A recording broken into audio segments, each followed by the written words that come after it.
Assalamualaikum warahmatullahi wabarakatuh. Perkenalkan, nama saya Fasya Nur Fadila dari kelas Archimedes NIS 19112259. Kali ini saya akan mempresentasikan uji kompetensi bab 2 Sistem dan Dinamika Demokrasi Pancasila. 1. Apa yang dimaksud dengan demokrasi?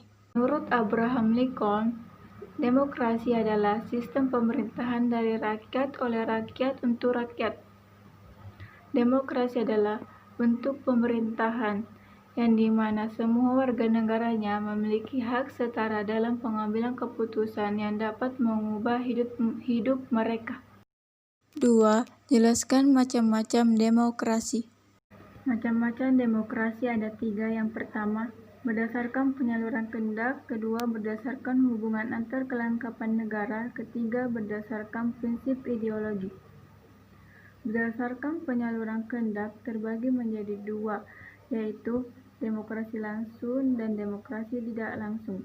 Demokrasi langsung maksudnya, dalam sistem ini, semua warga negara terlibat langsung serta memiliki hak dalam pengambilan keputusan oleh pemerintah. 2. Demokrasi tidak langsung. Maksudnya, kekuasaan tertinggi tetap berada di tangan rakyat, tetapi melalui perwakilan. 2. Berdasarkan hubungan antar kelengkapan negara terbagi menjadi 4. Yang pertama, demokrasi perwakilan dengan sistem referendum. Maksudnya, setiap warga negara memiliki hak untuk memilih para wakil di parlemen dengan melalui pemungutan suara secara menyeluruh. Kedua, demokrasi perwakilan dengan sistem parlementer, di mana badan legislatif dan badan eksekutif memiliki hubungan yang erat. Ketiga, demokrasi perwakilan dengan sistem pemisahan kekuasaan.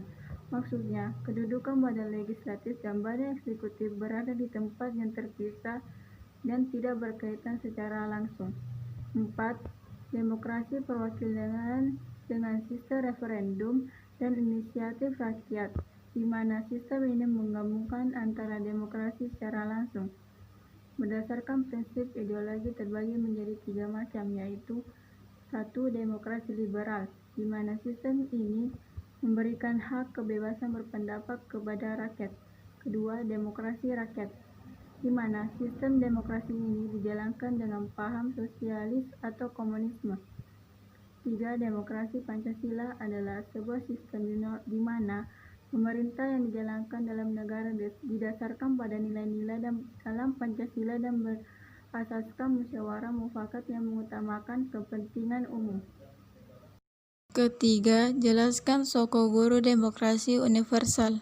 Soko Guru Demokrasi Universal adalah tiang-tiang yang menjadi pondasi untuk membangun dan mendirikan tatanan demokrasi dan sebagai indikator sejauh mana demokrasi ditegakkan. 4. Jelaskan bahwa demokrasi Pancasila lebih unggul jika dibandingkan dengan demokrasi lainnya. Nilai demokrasi Pancasila lebih unggul karena demokrasi Pancasila mengutamakan kepentingan dari masyarakat, negara, dan bangsa, sedangkan demokrasi lainnya mengutamakan kepentingan demokrasinya sendiri. Selain itu, demokrasi Pancasila juga mengutamakan musyawarah. 5. Buktikan bahwa negara Indonesia adalah negara demokratis, baik secara normatif maupun empirik.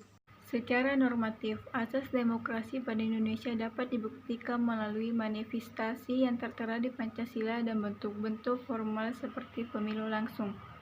Sedangkan secara empiris, pembuktian bahwa Indonesia merupakan negara demokratis dapat dilakukan dengan mengurai sejarah keberlangsungan politik praktis negara ini. 6. Kemukakan prinsip-prinsip yang perlu dilaksanakan untuk mewujudkan kehidupan yang demokratis. 1. Keterlibatan warga negara dalam pembuatan keputusan politik. 2. Tingkat persamaan atau kesetaraan tertentu antara warga negara. 3. Tingkat kebebasan atau kemerdekaan tertentu yang diakui dan dipakai oleh para warga negara. 4. Penghormatan terhadap supremasi hukum. Demikian akhir presentasi saya.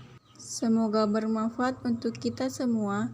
Kurang lebihnya mohon dimaafkan. Wassalamualaikum warahmatullahi wabarakatuh.